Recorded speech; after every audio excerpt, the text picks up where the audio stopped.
దేశవ్యాప్తంగా మొబైల్స్లో alert siren వచ్చింది. దేశంలోని మొబైల్ వినియోగదారులందరికీ మెసేజెస్ వచ్చాయి. ఒకేసారి అందరికీ అత్యవసర హెచ్చరిక సందేశాలు పంపారు.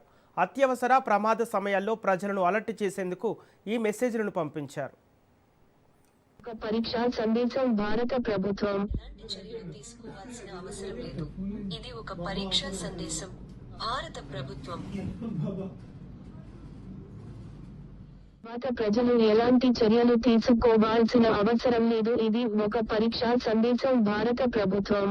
చర్యలు తీసుకోవాల్సిన అవసరం లేదు. ఇది ఒక పరీక్షా సందేశం భారత ప్రభుత్వం.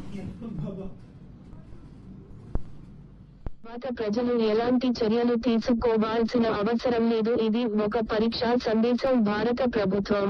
చర్యలు తీసుకోవాల్సిన అవసరం లేదు. ఇది ఒక పరీక్షా సందేశం. దేశవ్యాప్తంగా మొబైల్స్లో అలర్ట్ సైరన్ వచ్చింది. దేశంలోని మొబైల్ వినియోగదారులందరికీ మెసేజెస్ వచ్చాయి. ఒకేసారి అందరికీ అత్యవసర హెచ్చరిక సందేశాలు పంపారు. అత్యవసర ప్రమాద సమయాల్లో ప్రజలను అలర్ట్ చేసేందుకు ఈ మెసేజ్లను పంపించారు.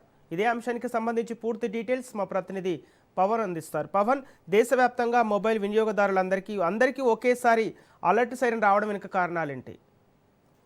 విపత్తు సమయంలో ప్రజలను అలర్ట్ చేసేందుకు సెల్ బ్రాడ్కాస్ట్ ను ప్రారంభించింది కేంద్ర ప్రభుత్వం. అయితే ఇది కేవలం ఒక పరీక్ష సందేశం మాత్రమే అంటూ కూడా స్పష్టం చేసింది భారత ప్రభుత్వం. అయితే 11:46 నిమిషాలకు ఒక్కసారిగా అందరి ఫోన్లకు కూడా అలర్ట్ యొక్క అల్లారం కూడా మోగిన పరిస్థితి కూడా చూస్తున్నాము. ఎందుకంటే స్వదేశీ సాంకేతిక పరిజ్ఞానాన్ని ఉపయోగించి భారత పౌరులకు తక్షణ విపత్తు నిర్వహణ హెచ్చరిక కోసమే ఈ సేవను మొదలు పెట్టినట్లుగా దీనికి సంబంధించి భారత ప్రభుత్వం కూడా చెప్తున్న పరిస్థితి కూడా కనిపిస్తుంది.